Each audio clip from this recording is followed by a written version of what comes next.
The Israeli-Palestinian conflict is perhaps the most complex political issue of our time. Many have resorted to simply blaming one side or the other. But if we take the time to understand the history and correct our misconceptions, a potential path forward for the Palestinians begins to emerge. So let's start by trying to get the story straight and clear up 10 of the biggest misconceptions out there. Misconception number 1. Israel illegally stole land from the Palestinians. In 1947, the UN voted to give land to both the Jews and the Palestinians. The Jews accepted their partition and legally formed the State of Israel. The Palestinians rejected their partition and attacked. Even after losing the war, the Arabs still had most of the land from the UN ruling. Which leads us to misconception number 2. The surrounding Arab nations actually want to create a Palestinian state.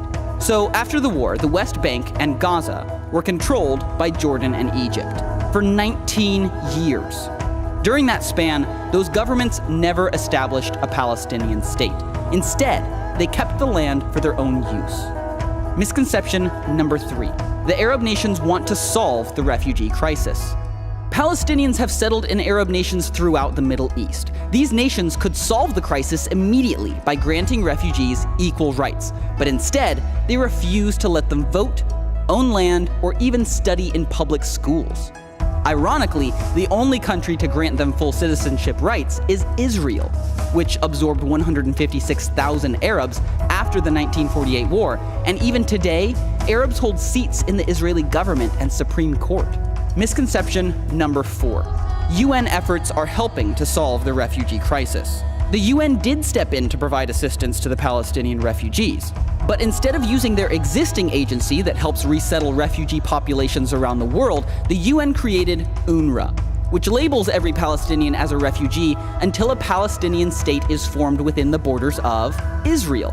This makes it more difficult for Palestinians to thrive in their host countries and locks them into perpetual refugee status, passing it on to their children, grandchildren, and great-grandchildren, swelling the refugee population from 500,000 in 1949 to nearly 5 million today.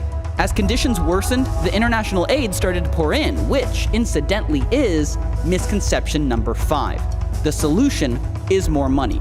Really? Western nations have given the Palestinians a ton of aid. Even taking inflation into account, they've been given 25 times more money per person than Europe was given to rebuild after World War II. Where's the stable economy? Where's the improved infrastructure? That money sure could have helped, but it was given to some leaders who had a different agenda, which brings us headlong into misconception number 6. Forming a state is the primary goal of top Palestinian leaders. All of this international aid did go to help ease one man's suffering, Yasser Arafat.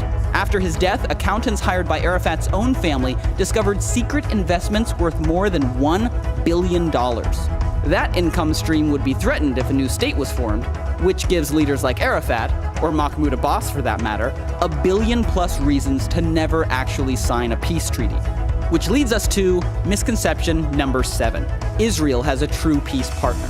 In the year 2000, desperate for a resolution, the Israelis elected Prime Minister Ehud Barak with a mandate to make peace with the Palestinians. Barak offered Yasser Arafat 94% of the land he demanded, except Jerusalem. Arafat flatly refused. President Clinton blamed the failure of the best chance at peace in 60 years squarely on Yasser Arafat. Which brings up perhaps the most common misconception of all. Number 8. Israel just needs to give up land for peace. The last time Israel tried this was in 2005. They forced thousands of Jewish settlers out of Gaza, and in exchange, the Palestinian leaders promised peace. But when the Israelis moved out, the Palestinians voted Hamas in. Yep, they elected a terrorist organization who, since taking power, has fired more than 10,000 rockets into Israel. Surprised? Then you've probably bought into misconception number 9. Most Palestinians want a lasting peace with Israel. Some Palestinians do, but they are a minority. For 60 years, Palestinian educational leaders have fed their children a steady diet of hate, idolizing suicide bombers and celebrating death right in the classroom. And finally, misconception number 10. Giving the Palestinians a state now is the only solution to their suffering. This has been the only approach tried for the last 60 years.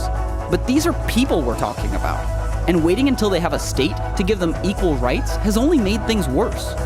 Currently, Israel is the only nation to grant full rights to the Palestinians within their borders, but by granting them equal rights in every nation where they live, we could immediately increase the quality of life for every Palestinian. Let's be honest, these misconceptions have concealed potential solutions. When we take time to clear up confusion and face reality, we begin to uncover the truth. And that's when real progress towards justice can begin.